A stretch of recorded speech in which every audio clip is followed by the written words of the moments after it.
Okay, so now what we're doing today is changing the drop links on this VW Tiguan Allspace. It's the same procedure for any VW, SEAT, Skoda, whatever. Even for like other makes and models, it's all going to be the same thing. So I'm going to flip the camera around. It's going to be literally like a 5-minute video. Just going to talk you through it, and that's it.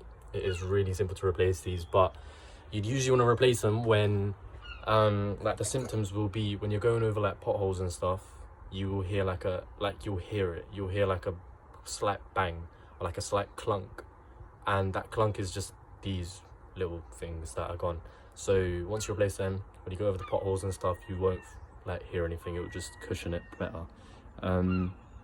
They're called drop links or anti-roll bar links, and it also stops the suspension from what I know, it stops, like it goes like this with the suspension or with the car, something like that. But yeah, I'll just flip it around, show you what the part is, show you the procedure on how to replace them, and then yeah, time lapse it. Okay, so this is the part in question. You see that they got like these rubber ends that obviously are prone to like splitting or just becoming really dry and knackered. So realistically, it shouldn't have a lot of movement. Like this is a little bit firm, it should be something like that, but obviously the ones we're going to take off are going to be really worn. I've already done the other side, so this side is the one that's left to do. But yeah, what you need to do is get the wheel off, so all of the bolts, 17 mils. Once you've got the tire off, then you want to work on finding the drop link, which is literally just that little bar there. It's going to be held on with 18 mil bolts, one on the top, one on the bottom. You just untighten it from the top, untighten it from the bottom, take off the screws, good to go, put the new one on, and yeah. Another thing to mention is that if they don't come off very easily and it just spins, you will need to find, you know, whatever spline bit it is. So this is a 12 point, probably H8.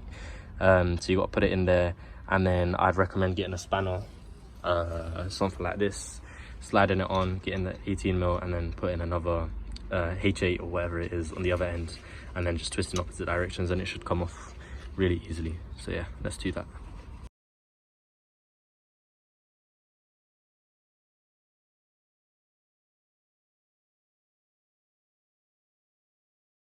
Okay, so another thing I'm going to mention is that if you can't get the drop link out and it's like too tight or too stuck, then I recommend getting one of these little jacks and just jacking it up from the lower controller, which is just there. I just put it onto the ball joint. It shouldn't be too much pressure anyway. And then lift it up, raise it up, and that will free up the tension on the sway bar, and then you'll be able to just pull them off easier. That is only if it gets stuck, which it might not get stuck for you guys, which is good. But yeah, it did in my case on this side, so I did have to use it, but on the other side it was perfectly fine. Another thing to mention, it might even be better to lift both sides of the car up. For me, I only have one jack at the moment, but if you lifted both sides up, it would be a lot better, because then the car's level and the sway bar is level, which is what this connects to, so you wouldn't have to jack it up like I did. But yeah.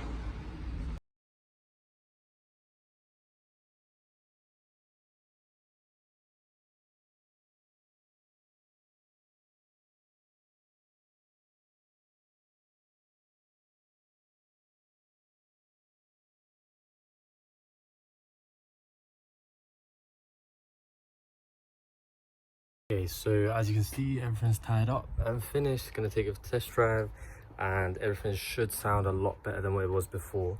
But yeah, it is literally that simple to change like drop links or anti-roll bar links, whatever you want to call them. But yeah, thank you for watching the video, and see you in the next one.